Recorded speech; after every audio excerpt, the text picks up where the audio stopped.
Hello guys, in this video I'm going to show you how to set the scan exclusions option on the ReadEra application.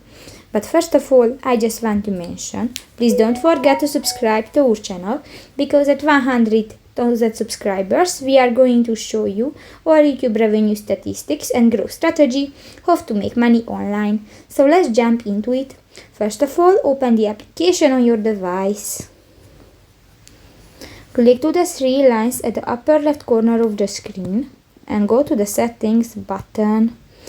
Here you can find the general section and click to the first button, the file scan, and here go to the other settings section and click to the first option, the scan exclusions, and you can add folders and you can check the excluded books and documents.